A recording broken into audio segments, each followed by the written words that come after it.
So, in all my years of watching Smallville, I feel like there's very rarely that an episode goes really well, and then I get to the end and I feel completely and totally satisfied. And the best examples are like Idol, Charade. I thought they were excellent episodes. Then the very last scene, something happens where I'm like, oh god, Smallville. Like, why? And the finale was no different. In true Smallville form, I was loving it, thinking it was the best thing ever. Then the end had to be one of those several moments where I was like, I really could have lived without three things. I will list those three things in a moment. Let me talk about for a minute Homecoming, the episode that kind of started off a little weird and then took off in the middle. When Clark went to the future, every moment after that was so perfect. That and then the end with the floating dance. I mean, I guess it was just Smallville just couldn't top that. I mean, for me, it was like after Homecoming. I mean, Booster was a good episode that had a great ending. Ambush was a great episode that had a great ending.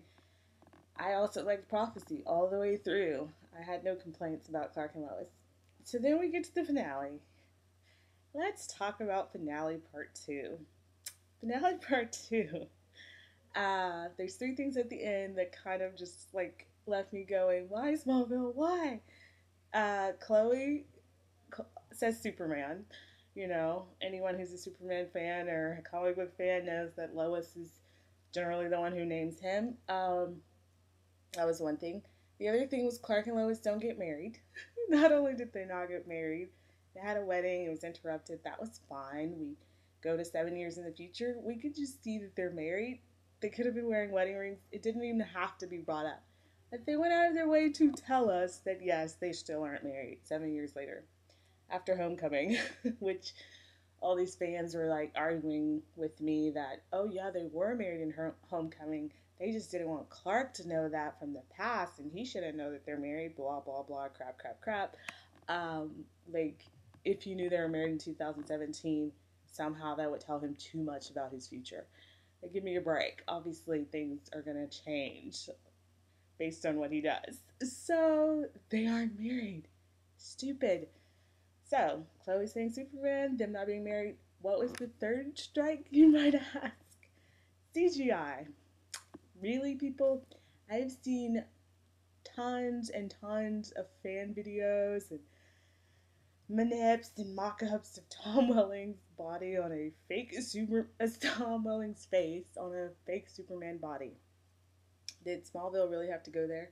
I mean, it was one of the cheesiest things I've ever seen. The CGI was horrible. Like, he's flying around. It was so pointless because Tom wasn't wearing the suit. So you see this like computer generated tiny body saving the plane and him sitting there with the cape blowing. I mean, it was all to me. It was fruitless. It was like what do you call it? It's like um, futile. It was futile. Uh, it was so pointless for them to do that because we've seen Clark fly in the beginning of season 4. You know, when Lois is the first episode, which I watched recently, and he flies up to the plane that Lex is in. If we had something like that with that scene with Lois on the plane, that would have been cool. He could have been wearing his white shirt and a black vest. All of that would have been fine. The CGI made it just really plummet for me. Like, you don't need to show Superman unless you're gonna show Superman. I would have been perfectly satisfied uh, with just the shirt rip at the very last moment, which to me also looked CGI because it looked like a cartoon. Did not look like Tom Welling was wearing a Superman t-shirt when he ripped open his shirt, and he probably wasn't. It was probably some green t-shirt or something, however they do that. But yeah, so it was like not seeing Superman would have just been like, eh. Seeing a worse, terrible CGI version actually decreased my enjoyment. So, usually three strikes you out. Chloe saying Superman, them not getting married, stupid CGI. However, before you go, God, this girl is never satisfied. Everything up into the last 5 minutes was great. So, um, I want to talk about the second half before I talk about the first half. The second half, I believe, began with Tess being put on a table and creepy ass Lionel Luthor is trying to take out her heart to resurrect Lex. It was just disgusting. Their creepy family relationship, him kissing her on the cheek, it was all just like, no, don't want to see it. Um, then she gets this badass like fight scene, knocks everyone unconscious. She shoots Lionel. She leaves. Lionel's crawling towards Lex. Darkseid takes out his heart to give it to Lex. And I was like, yes, yes, yes, Michael Rosenbaum. I was so excited. So Lex just has these amazing scenes with Clark, or just one scene. It was long, but so super amazing. Even just his first line, he said, Clark turns around, Lex. And Lex is like, wow, you still say it the same way. It's like, he describes the way Clark says his name, says Lex's name. He says something like a hint of dread with a hopeful finish. I love Lex. Oh my god. I can't even say like that I wish Michael was on here for 3 years because I don't. I think with Michael Rosenbaum with Lex, it's really like absence makes the heart go fonder. I'm glad he left because him coming back was so much more epic. Or two type of people. There's the absence makes the heart grow fonder and out of sight, out of mind. Lana Lang is the out of sight, out of mind character. Lex is a absence makes the heart grow fonder. So I was so excited to see Michael, and that was just so cool. Then he had a scene with Tess again. He's like, "I love you, sis." He gives her a hug and he stabs her, and I was like, "Thank you, Lex," because I was done with her character at the end of season 9.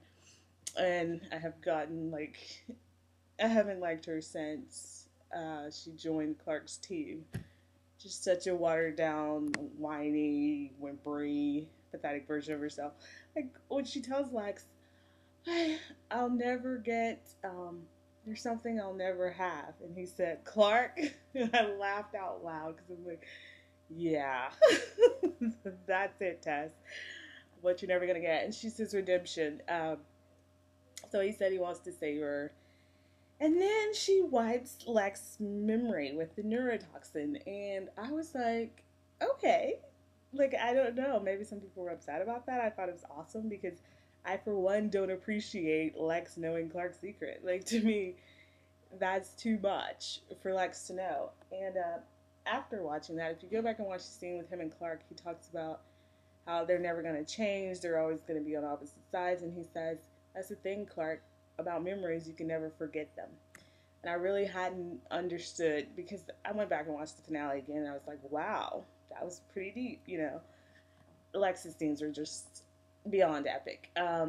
After his memory gets wiped, he goes to the edge, which I was a big Lex Lana fan, so I was glad when they went through all those scenes with him and Lana. He goes to the they go through the Luthor Core sign, and part of it falls and it turns into Lex Core. I was like, thank you, Smallville. I was really, really stoked that they kind of lined that up, Lex's role. Then what happened? I was not feeling the whole Clark floating, fighting Darkseid. I've already said I hate the way they do flying with the super fastness. I'd rather the floating up and then the flying away slowly, like Christopher Reeves, Dean Cain, Brandon Roth. That kind of flying, I just like it better. I like the Dean Cain flying, like slowly floating up and then fly away.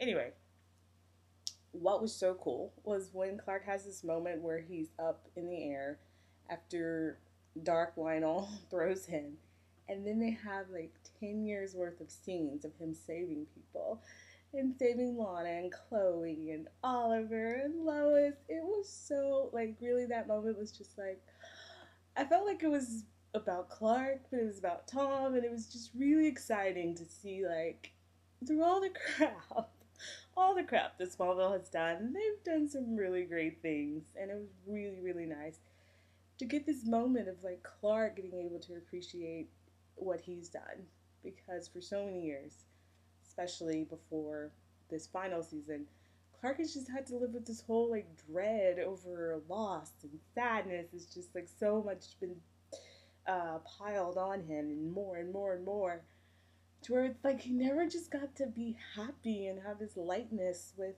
his abilities and to appreciate how much good he's done, you know? Kind of like the scene in Homecoming when the guy is talking to Lois and saying, you know, what Clark did for people at his high school, and it's like Clark doesn't really get to see that, and so that was really great. And then he made up with Jarrell, and then Paul had got to hand him the cape, and I know that John Schneider had said that that's what he had always dreamed would be the last moment, would be Clark and his dad putting the cape on him or something. But I was really, really also excited that they did that for him and for us, and he said always hold on to Smallville. So anyway, Clark flies and all that jazz, and then Lois gets to see him. When Lois picked up the camera and said, Lois Lane reporting, I really thought she was about to say on Superman, and I thought, wow, they're really, like, I was like, I thought, like, the show is killing it, man. They're just making this too awesome. But then she didn't say it, and I didn't understand Chloe reading the comic book. Like, that was stupid. I mean, she's Chloe, she's reading the comic book, but then she's also calling Lois, like, those things shouldn't exist in the same reality. Either she's reading a story and it's a story, or she's a person within the story, Chloe, and she's Lois's cousin. So that was funky. Then Lois was wearing glasses like she was in Salvation, the future in 2013, which I don't know why she wears glasses. It just seemed kind of weird. And she was even wearing a blue shirt and looked exactly like she looked in that future rather than Homecoming. And this was, you know, like 8 years from where we were in Homecoming. Then Jimmy. Let me just say, when the show started and Chloe was the only person that appeared before the opening sequence and she's reading this comic book, I was just like, who cares? You know, I was like, can we get something about Clark? You know, I don't want this to be about Chloe. The first scene, Clark and Lois are talking, and I'm watching the credits because I was paying attention to who was going to be in there. It said Michael Rosenbaum, John Schneider, and Ed O'Toole, and then it said Aaron Ashmore, and I wanted to leap for joy. I've always wanted Jimmy to be on the show. I love Aaron Ashmore. I really think he's perfect for Jimmy. And I have said there are two things that I would never forgive Smallville for. That was bringing Lana back, having Clark almost kiss Lois, and then a few episodes later having sex with Lana while Lois is off taking care of Jimmy, and then killing Jimmy at the end of season 8. Like, two things I thought really were the worst two things that Smallville did. I said I would never forgive them. After Homecoming, I forgave them for bringing back Lana. After in Isis, when he said there was no one else he'd rather take the leap with, and then in Harvest, when he told Lois that she was the one, and she always would be, I forgave them for Requiem. I was like, okay, I could let it go. I could really just put it in the past. Forget Lana. She's done. I said I will never forgive them for what they did to Jimmy. A week ago, someone said that there was a special, Matt Osler or whatever, revealed there was a special cameo, and somebody said it's either Perry or it's Jimmy or it's Lana. And I said, wait a minute. If Aaron Ashmore appears as future Jimmy, I swear to you right now, I put this online, so I went on record as saying, if they brought Aaron Ashmore back, I would literally forgive them for everything they had ever done wrong. So, here's me saying, I could not be mad at Smallville ever again. I can criticize it and hate on characters, sure enough. But having Jimmy there and having Aaron play him, I would never have accepted someone else being Jimmy. 7 years in the future, it was just perfect, and he's so cute. I saw him and literally it was like my heart just leaped for joy. Like having Lois and having Clark and having Jimmy and having Perry, like that's what I want because I love Superman. So I'm so happy. He's so cute with his little golf cap, and He's just so freaking adorable. I love Aaron Ashmore. Okay, I'll talk about part 1 next.